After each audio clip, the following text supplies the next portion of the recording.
Nah, teman-teman, kali ini saya akan membahas apa itu sistem pelayanan kesehatan. Adapun 3 tingkat pelayanan kesehatan. Yang pertama, promosi kesehatan. Promosi kesehatan merupakan proses yang memungkinkan orang-orang untuk meningkatkan kontrol atas kesehatan mereka. Yang kedua, perlindungan khusus. Perlindungan khusus adalah suatu perlindungan khusus yang diterima dalam situasi dan kondisi tertentu untuk mendapatkan jaminan rasa aman terhadap ancaman yang membahayakan diri dan jiwa seseorang. Yang ketiga, diagnosis dini. Diagnosis dini merupakan aspek penting dari perawatan kesehatan yang melibatkan identifikasi penyakit dan kondisi pada tahap paling awal. Yang keempat, pembatasan kecacatan. Pembatasan kecacatan ialah tidak melakukan pemeriksaan dan pengobatan yang komplit terhadap penyakitnya. Pengobatan yang tidak layak dan sempurna dapat mengakibatkan orang yang bersangkutan cacat atau ketidakmampuan. Yang kelima, rehabilitasi. Rehabilitasi merupakan pelayanan kesehatan terhadap gangguan fisik yang diakibatkan oleh keadaan melalui paduan rehabilitatif untuk mencapai kemampuan fungsi yang optimal.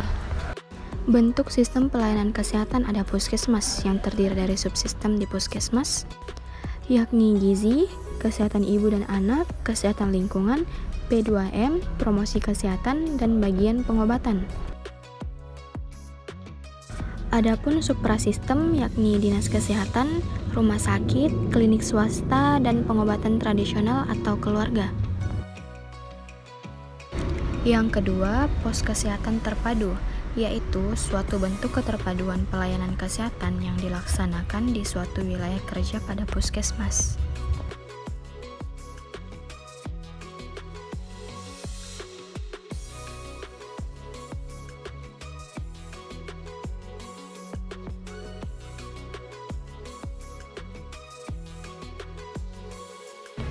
Yang ketiga, pos obat desa. Wahana edukasi dalam alih pengetahuan dan keterampilan tentang obat dan pengobatan sederhana dari petugas kepada kader dan dari kader ke masyarakat guna memberikan kemudahan dalam memperoleh obat yang bermutu dan terjangkau.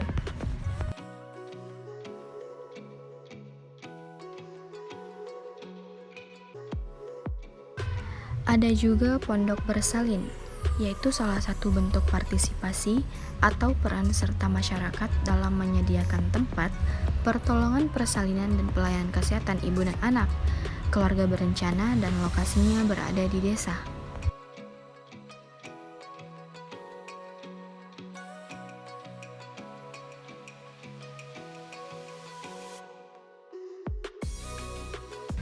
Ada pula perbaikan sanitasi lingkungan. Sanitasi lingkungan dapat pula diartikan sebagai kegiatan yang ditunjukkan untuk meningkatkan dan mempertahankan standar kondisi lingkungan yang mendasar yang mempengaruhi kesejahteraan manusia.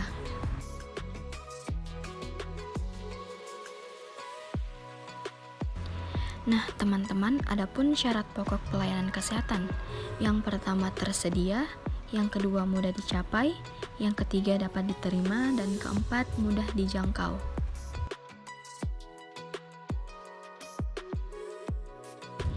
Pengorganisasian kesehatan.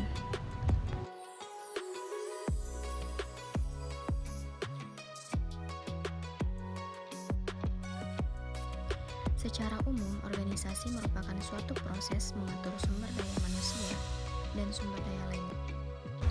Pengorganisasian dalam kesehatan adalah keseluruhan pengelompokan orang-orang, alat-alat, tugas-tugas, kewenangan, dan lain-lain, sehingga tercipta suatu organisasi kesehatan di berbagai bentuk sistem pelayanan kesehatan.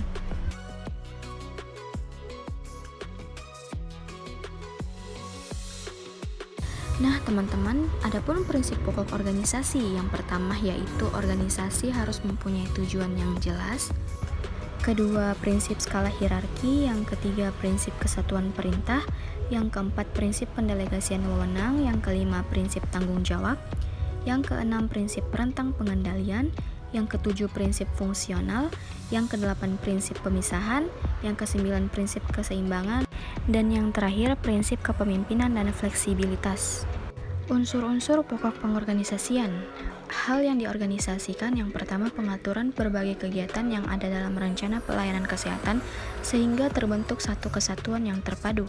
Dan yang kedua pengaturan tenaga pelaksana. Yang kedua, proses pengorganisasian yang menyangkut pelaksanaan langkah-langkah yang harus dilakukan sedemikian rupa sehingga semua kegiatan yang akan dilaksanakan serta tenaga pelaksana yang dibutuhkan mendapatkan pengaturan yang sebaik-baiknya serta setiap kegiatan yang akan dilaksanakan tersebut memiliki penanggung jawab pelaksanaannya. Yang terakhir, hasil pengorganisasian. Hasil dari pekerjaan pengorganisasian adalah terbentuknya suatu wadah yang pada dasarnya merupakan panduan antara kegiatan yang akan dilaksanakan serta tenaga pelaksana yang dibutuhkan untuk melaksanakan kegiatan tersebut.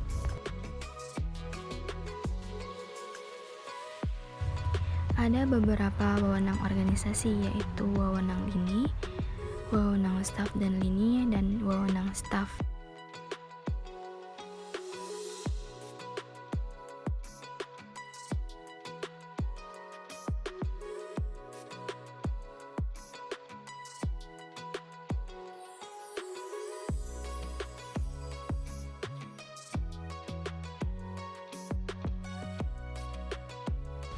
Pengawasan pelayanan kesehatan.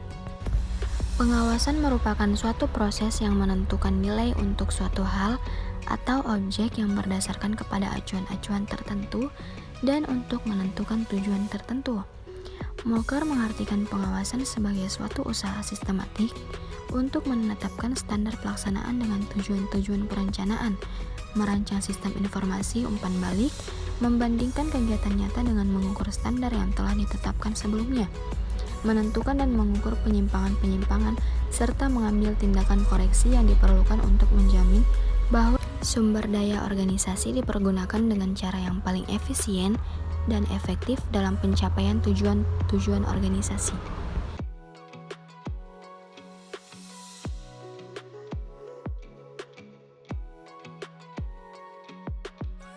Adapun tujuannya sebagai berikut, yaitu untuk meningkatkan pencapaian dan kinerja, dan untuk memastikan bahwa jasa atau produk pelayanan yang diberikan sesuai dengan standar atau keinginan masyarakat.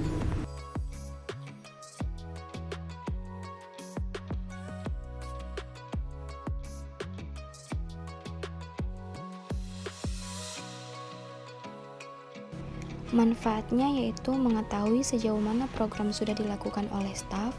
Yang kedua, jika ada penyimpangan pada pemahaman staf dalam pelaksanaan tugas-tugasnya, maka pimpinan organisasi akan memberikan pelatihan lanjutan untuk mengatasi kesenjangan pengetahuan dan keterampilan staf. Yang ketiga, mengetahui apakah waktu dan sumber daya lainnya mencukupi kebutuhan dan telah dimanfaatkan secara efisien. Dan terakhir, mengetahui staf yang perlu diberikan penghargaan, dipromosikan, atau diberikan pelatihan lanjutan. Proses pengawasan Yankes. Yang pertama, pengawasan yang dilakukan oleh pemimpin harus dimengerti oleh staf dan hasilnya mudah diukur. Yang kedua, fungsi pengawasan harus dipahami pimpinan sebagai suatu kegiatan yang sangat penting dalam upaya mencapai tujuan organisasi. Dan yang terakhir, standar untuk kerja harus dijelaskan kepada seluruh staf, karena kinerja staf akan terus dinilai oleh pimpinan sebagai pertimbangan untuk memberikan reward kepada mereka yang dianggap mampu bekerja.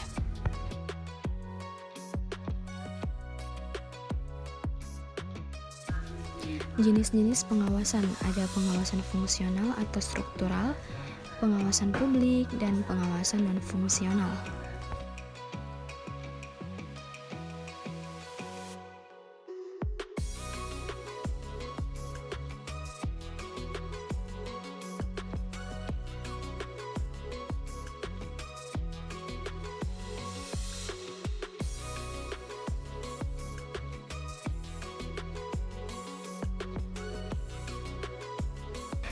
Proses pengawasan terdiri dari pengambilan tindakan koreksi bila diperlukan, perbandingan hasil kinerja aktual dengan standar dan analisis penyimpangan, penetapan standar pelaksanaan, penentuan pengukuran pelaksanaan kegiatan, dan pengukuran hasil kinerja aktual.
Manajemen pelayanan kesehatan.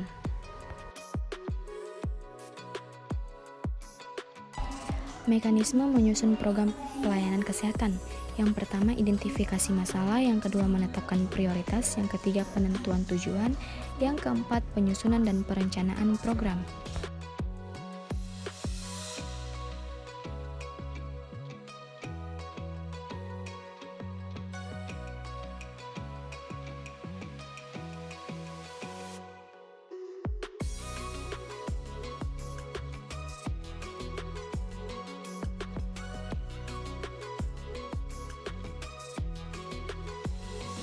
Yang kelima, menetapkan sasaran. Yang keenam, organisasi dan staf.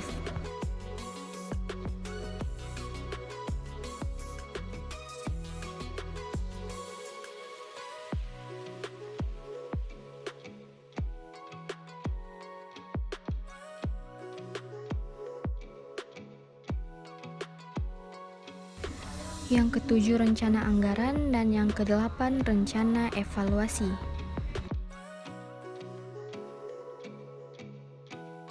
Prinsip-prinsip pengembangan program pelayanan kesehatan. Administrasi kesehatan diselenggarakan dengan berpedoman pada asas dan kebijakan dekonsentrasi, desentralisasi, dan tugas pembantuan.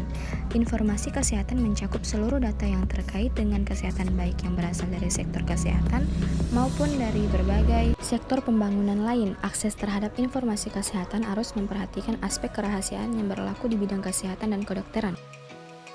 Prinsip-prinsip pengembangan program pelayanan kesehatan. Dalam melaksanakan upaya kesehatan dalam hal mengembangkan dan pemanfaatan ilmu pengetahuan dan teknologi kesehatan haruslah berdasarkan standar mutu pelayanan dan prosedur baku yang diakui. Pengembangan hukum kesehatan meliputi upaya penyusunan regulasi serta harmonisasi hukum, sosialisasi dan advokasi hukum kepada aparatur kesehatan dan masyarakat guna menjamin terwujudnya kepastian, keadilan, dan manfaat hukum bagi semua pihak.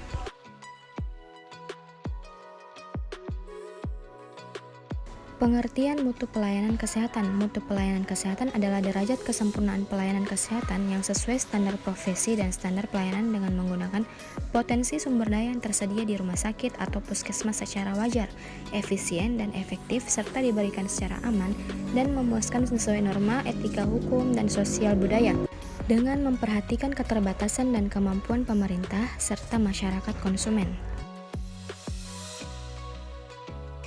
Mekanisme peningkatan mutu pelayanan kesehatan.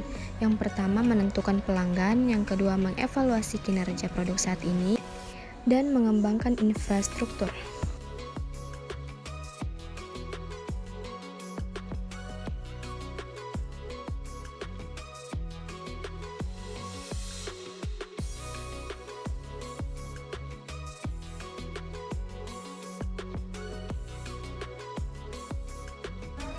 Ciri-ciri mutu pelayanan kesehatan. Yang pertama, memenuhi standar profesi yang ditetapkan. Yang kedua, sumber daya untuk pelayanan asuhan keperawatan dimanfaatkan secara wajar, efisien, dan efektif. Yang ketiga, aman bagi pasien dan perawat pemberi jasa pelayanan. Yang keempat, memperhatikan dan menghormati aspek sosial, ekonomi, agama, budaya, etika, dan tata nilai masyarakat.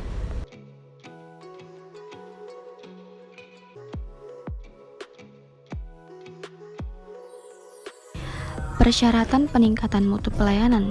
Persyaratan untuk meningkatkan mutu pelayanan antara lain, yang pertama, pimpinan yang peduli dan mendukung. Yang kedua, adanya kesadaran bahwa mutu harus ditingkatkan atau sadar mutu.